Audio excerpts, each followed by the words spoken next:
Good morning all of you, welcome to the class of economics. देखो last class में हम chapter 1 पढ़ रहे थे स्टेट्स का। आज हम उसका पार्ट 2 लेकर आए हैं। लास्ट क्लास में हमने देखा कि सर उसका मीनिंग क्या होता है, सिंगुलर सेंस में क्या मीनिंग होता है, प्लूरल सेंस में क्या मीनिंग होता है, हमने उसके फीचर्स पढ़े। आज हम बात करेंगे बेटा लिमिटेशन ऑफ स्टैटिस्टिक्स। किसकी बात करेंगे बच्चा? Limitation of stat. क्या क्या ड्रॉबैक है स्टैट्स के। मतलब ऐसा नहीं है केवल पॉजिटिव पॉइंट्स ही है, कुछ नेगेटिव पॉइंट्स भी है और आपको पता भी होगा कुछ एक पॉइंट्स, तो हम उन्हीं की बात करने वाले हैं। सबसे पहली बात अगर मैं बात करूं सर, कैन बी यूज्ड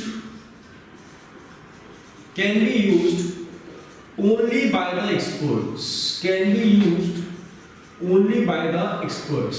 अगर मैं स्टैटिस्टिक्स की बात करूं तो बेटा हर किसी के लिए ये चीज पॉसिबल नहीं है कि वो इसको रीड करके पढ़कर समझ सके। मतलब ये जो डेटा अपन प्रेजेंट करते हैं, कलेक्ट करते हैं, ऑर्गेनाइज करते हैं, जो ये एक्सपर्ट्स हैं वो ही इसको रीड करके समझ सकते हैं। अगर एक नॉर्मल ह्यूमन बीइंग की मैं बात करूं जिसको नॉलेज नहीं है, जिसको उस मेथड्स की, उन टेक्निक्स की नॉलेज नहीं है, तो उसके लिए पॉसिबल नहीं है कि उस डेटा को पढ़कर समझ सके। तो उन्होंने लिखा can be used only by the experts.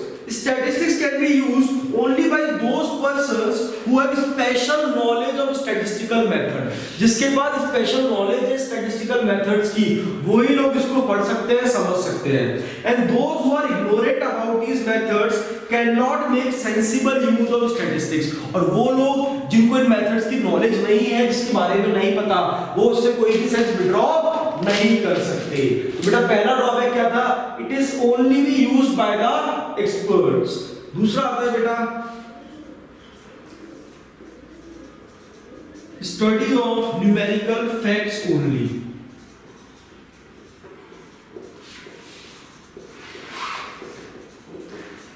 Study of numerical facts only. अगर हम यहां बात करें स्टैटिस्टिक्स की तो हम यहां पर केवल क्वांटिटेटिव एस्पेक्ट्स की बात करते हैं। जो भी हमारे यहां क्वालिटेटिव एस्पेक्ट्स है हम उनको इग्नोर कर रहे हैं। तो अगर मैं सिंपली बोलूं तो हम यहां किसकी बात करते हैं सर? न्यूमेरिकल फैक्ट्स की। सर जो भी क्वालिटेटिव एस्पेक्ट है like rich, poor, tall, short, honesty, friendship, उनका यहां कोई भी रेलेवेंस नहीं है। तो हम इस टेक्स्ट में क्या पढ़ते हैं बेटा? केवल न्यूमेरिकल फैक्ट्स के बारे में। तो उन्होंने लिखा statistics study only such facts which can be expressed in numerical terms. It does not study qualitative phenomena like honesty, friendship, wisdom, health, etc. Clear बच्चों? तीसरा मैं बोलता हूँ drawback, study of aggregates only। तीसरा ड्रॉबैक क्या आता है बेटा? Study of aggregates only. मैंने बताया था आपको एक सिंगल वैल्यू कभी भी स्टैट्स नहीं कहलाती। हमें डेटा चाहिए जिसको हम कंपेयर कर सके, जिससे हम कंक्लूजन विड्रॉ कर सके। तो इन्होंने लिखा statistical studies only the aggregate of quantitative facts. It does not study statistical facts related to particular unit. अगर मैं एक सिंगल वैल्यू की बात करूं तो वो कभी भी स्टैट्स नहीं कहलाएगा, क्योंकि सर उसको ना तो हम कंपेयर कर सकते हैं ना ही उससे कोई कंक्लूजन विड्रॉ कर सकते हैं। तो यहाँ पे हम किसकी बात करते हैं बेटा? एग्रीगेट्स की। एक पर्टिकुलर यूनिट कभी भी स्टैट्स नहीं कहलाती। और लास्ट सेकंड लास्ट आता है बेटा विदाउट रेफरेंस।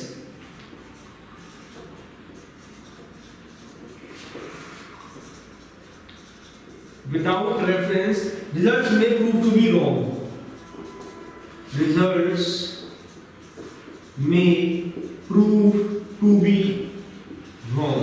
तो अगर मैं बात करूं, हमें उन सब चीजों का पता होना चाहिए, हमें वो सारे सर्कमस्टेंसेस का पता होना चाहिए, हमें वो सारी कंडीशंस का पता होना चाहिए जिसके बेसिस पे अपने डेटा को कलेक्ट किया है। अगर आपको वो सारे सर्कमस्टेंसेस के बारे में नहीं पता, अगर आपको उन कंडीशंस के बारे में नहीं पता, तो बेटा जो आपका रिजल्ट आ रहा है वो जरूरी नहीं है सही हो। तो ध्यान रखना, you should know about all the circumstances and all the conditions under which data is to be collected or data is collected। तो लिखा इन्होंने without reference results may prove to be wrong। तो मैं जरा सिंपली बात करूं, in order to understand the conclusion precisely It is necessary that circumstances and conditions under which these conclusions have been drawn also studied, otherwise they may prove to be wrong। तो हमेशा उन सारे circumstances, उन सारी conditions के बारे में पता होना चाहिए जिनके अंदर हमने डेटा को कलेक्ट किया है, अदरवाइज डेटा क्या होगा, हमेशा गलत। क्लियर बेटा? तो हम पढ़ रहे हैं लिमिटेशंस ऑफ स्टेट्स। तो पहला बताया कि sir it is can be used only by the experts. दूसरा study of numerical facts only. तीसरा हम यहां क्या स्टडी कर रहे हैं, केवल एग्रीगेट्स, और विदाउट रेफरेंस जो रिजल्ट्स है वो क्या आएंगे हमारे, रॉन्ग। तो बेटा ध्यान रखना, अगर मैं बात करूं लिमिटेशंस की, तो पहला सिंपल क्या बोलता है, it can only be used by the experts. यहाँ पे हम क्या बात कर रहे हैं, केवल न्यूमेरिकल फैक्ट्स की। नेक्स्ट यहाँ हम क्या स्टडी करते हैं बेटा, एग्रीगेट्स के बारे में। और अगर विदाउट रेफरेंस की बात करें तो यहाँ रिजल्ट जरूरी नहीं है सही हो, it may be prove wrong. ठीक है बेटा? नेक्स्ट आता है results are true only on averages.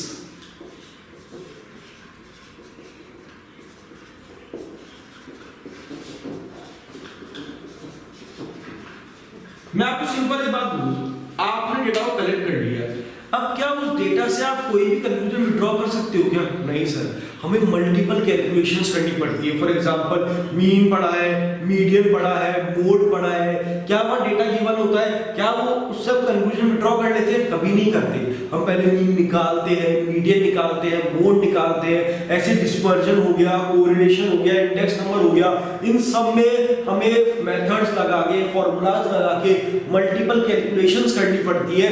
उसके बाद जो हमारा आंसर आता है उसके बेसिस पे हम डेटा को कंपेयर करते हैं और कंक्लूजन को ड्रॉ करते हैं। तो यहां भी यही बोला, results are true only on averages, only on averages. तो most statistical findings are true only as average, they express only the broad tendencies, unlike the law of natural science statistical observation are not error free। और ये कोई guarantee नहीं है कि जब भी आप डेटा कलेक्ट करोगे तो हमेशा सही होगा, गलती भी आपसे हो सकती है। और last, they are not valid under all conditions, all circumstances। और जो भी डेटा हमने कलेक्ट किया है जरूरी नहीं है वो हमेशा सही हो और हर जगह वैलिड हो। तो ये बहुत सारी लिमिटेशंस की बेटा क्या क्या, कि सर केवल एक्सपर्ट्स इनको यूज कर सकते हैं, या हम केवल न्यूमेरिकल फैक्ट्स की बात करते हैं, या हम केवल एग्रीगेट की स्टडी करते हैं, और without reference result may be prove to wrong, और result are true only on basis of averages. और नेक्स्ट आता है बेटा प्रोन टू मिसयूज। नेक्स्ट मैंने क्या बोला बेटा, प्रोन टू मिसयूज। और बहुत सिंपल बोलूं, जो ये डेटा आपने कलेक्ट किया है, अगर ये डेटा किसी थर्ड पार्टी के हाथ में लग जाता है या किसी गलत पर्सन के हाथ में लग जाता है तो वो इस डेटा को मिसयूज भी कर सकता है। यहाँ क्या बोला गया बेटा अपन ने इसको, प्रोन टू मिसयूज। अगर डेटा सर किसी ऐसे पर्सन के हाथ में लग गया तो वो इस डेटा को मिसयूज भी कर सकता है, इसलिए यहाँ बोला गया इसको prone to misuse. Misuse of statistics is very common. Statistics may use to support a pre-drawn conclusion, even when it is absolutely false। मतलब ध्यान रखना, तो डेटा को मिसयूज भी करा जा सकता है। अगर ये कोई भी कॉन्फिडेंशियल डेटा किसी टेररिस्ट कंट्री या किसी थर्ड पार्टी के हाथ में लग जाए तो वो इसका नेगेटिव यूज भी वो लोग कर सकते हैं। तो ये बहुत सारी लिमिटेशंस मैंने आपको बताई कि केवल एक्सपर्ट इनको यूज कर सकते हैं, या हम केवल न्यूमेरिकल फैक्ट्स की बात करते हैं, या हम एग्रीगेट की स्टडी करते हैं। विदाउट रेफरेंस रिजल्ट्स क्या होगा, wrong. Results are true only on the basis of averages and it may be prone to misuse. Clear है बच्चों?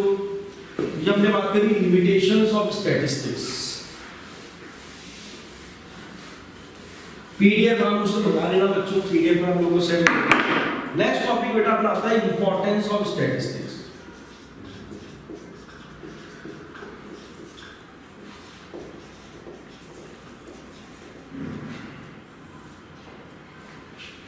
यहां बात करेंगे इंपॉर्टेंस ऑफ स्टैटिस्टिक्स। इसको और क्या बोलते हैं, सिग्निफिकेंस ऑफ स्टैटिस्टिक्स। तो पहला पॉइंट,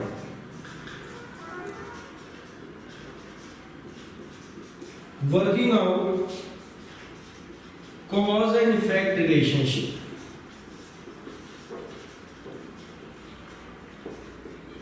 बहुत सिंपल सा पॉइंट है, समझने की कोशिश करते हैं। Economist try to find out cause and effect relationship between different set of data. मतलब आपने डेटा कलेक्ट किया, दूसरे ने कलेक्ट किया, तीसरे ने कलेक्ट किया, अब हम उनको क्या कर रहे हैं, कंपेयर कर रहे हैं, कंक्लूजन ड्रॉ कर रहे हैं। तो मतलब हर एक डेटा का आपस में क्या कनेक्शन है, that is called cause and effect relationship, कि इसको इस पे क्या इफेक्ट आएगा, इसका इस पे क्या इफेक्ट आएगा। तो देखो, economist try to find cause and effect relationship between different sets of data and this enables them to attempt an effective diagnosis of the problem। और ये भी किसमें हेल्प करता है, डेटा को इफेक्टिवली डायग्नोस कर सकते हैं and accordingly suggest effective remedies, और अकॉर्डिंगली वो उसको कैसे सही करना है, अगर कोई गलती है तो डायग्नोस का मतलब होता है पूरी तरह से रीड करना, पूरी तरह से समझने की कोशिश करना, और अगर उसमें कोई जो भी दिक्कत है तो हम क्या करेंगे, कोई रेमेडी हम सजेस्ट कर देंगे जिससे हम डेटा को सही कर सकते हैं। तो ध्यान रखना, पहला पॉइंट क्या है बच्चों अपना, working out cause and effect relationship. Clear? तो economist try to find out cause and effect relationship between the different sets of data and this enables them to attempt an effective diagnosis of the problem and accordingly suggest effective response। Next फिर अपना आता है intersectoral and intertemporal comparison. ये बड़ा ध्यान से पढ़ना, intersectoral and इंटरटेम्पोरल comparisons.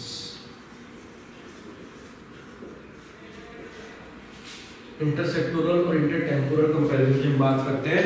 पहले हम बात करते हैं बेटा इंटरसेक्टोरल की।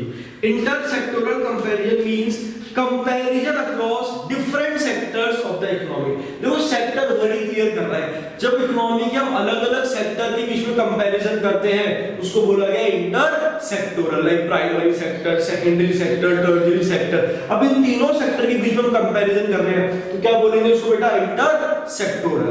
तो intersectoral comparison means comparison across different sectors of the economy and thus analyzing the problem of unemployment, the economist would like to know the magnitude of unemployment। अब इसका एक एग्जांपल लिया कि हमें देखना है कि हमारी कंट्री में कितना अनएम्प्लॉयमेंट है और कौन से सेक्टर में ज्यादा है, तो हमें उसका साइज ऑफ अनएम्प्लॉयमेंट को पढ़ना पड़ेगा, कलेक्ट करना पड़ेगा across rural and urban sectors of the economy. तो कंपैरिजन लिया कि देखो, एक होता है रूरल सेक्टर और एक होता है अर्बन सेक्टर।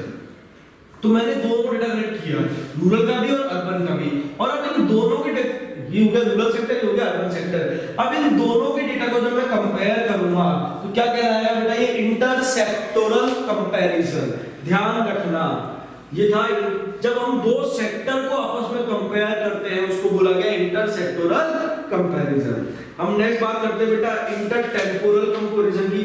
तो देखो intertemporal comparison means understanding the change in the magnitude of problems over time, कि सर जो भी चेंज आया कंपैरिजन के बाद, जो भी इसमें चेंज आया उस चेंज की अगर मैं बात करूं तो उसको क्या बोला गया बच्चों, इंटरटेम्पोरल कंपैरिजन।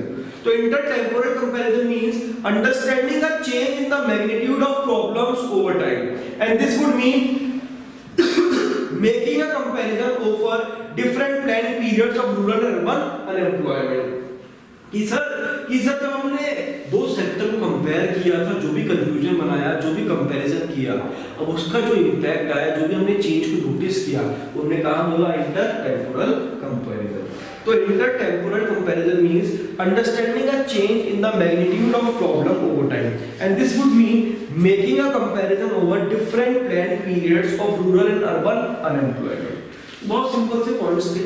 जब दो सेक्टरों को कंपेयर करते हैं इंटरसेक्टोरल, जब उसकी चेंज को नोटिस करते हैं तो उसको बोला गया इंटरटेम्पोरल। तो बेटा आप इंपॉर्टेंस की बात कर रहे हैं, पहली थी working out the cause and effect relationship, दूसरा बेटा इंटरसेक्टोरल एंड इंटरटेम्पोरल कंपैरिजंस। नेक्स्ट आता है बेटा फॉर्मुलेशन ऑफ पॉलिसीज। दो डेटा की हेल्प से हम पॉलिसीज को भी फ्रेम कर सकते हैं, पॉलिसीज भी बना सकते हैं, that is called formulation of policies. How does the finance minister decide to increase और decrease the taxation as a source of government revenue.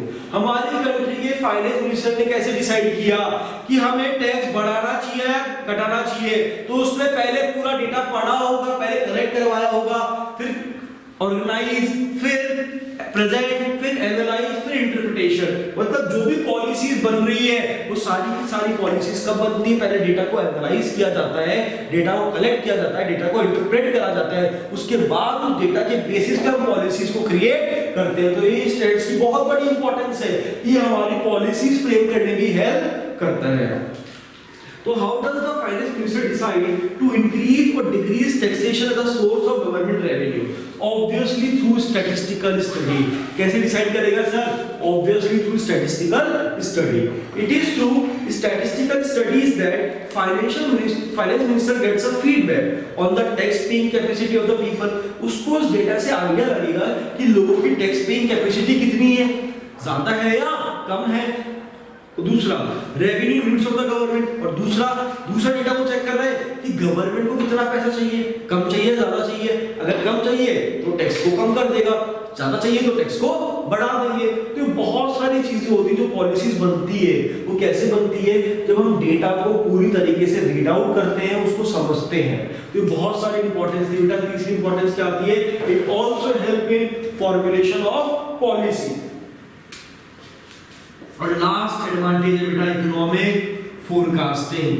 देखो फोरकास्टिंग की अगर मैं बात करूं तो सिंपल मतलब होता है फ्यूचर को देखना, और ऐसा इम्पॉसिबल है कि आप सही प्रेडिक्शन कर सकते हो कि फ्यूचर में क्या होगा क्या नहीं होगा, बट एक हम आइडिया लगा सकते हैं।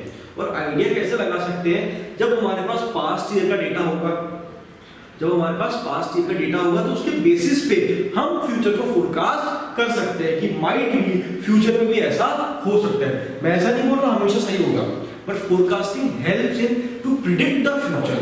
ये कोई श्योरिटी नहीं देगा कि फ्यूचर में ऐसा ही होगा। फोरकास्टिंग कभी नहीं बोलता कि हम फ्यूचर को देख सकते हैं, भविष्य को देख सकते हैं, ऐसा तो किसी के लिए पॉसिबल है ही नहीं। बट फोरकास्टिंग हमारी हेल्प करता है फ्यूचर को प्रिडिक्ट करने के अंदर। तो ध्यान से, economist do forecasting through statistical study. तो स्टैटिस्टिकल स्टडी की बेसिस पे इकोनॉमिस्ट भी क्या करते हैं बेटा? फोरकास्टिंग करते हैं। And by the term forecasting we do not mean some astrological prediction. और फोरकास्टिंग का ये मतलब नहीं है कि हम कोई भविष्यवाणी कर रहे हैं।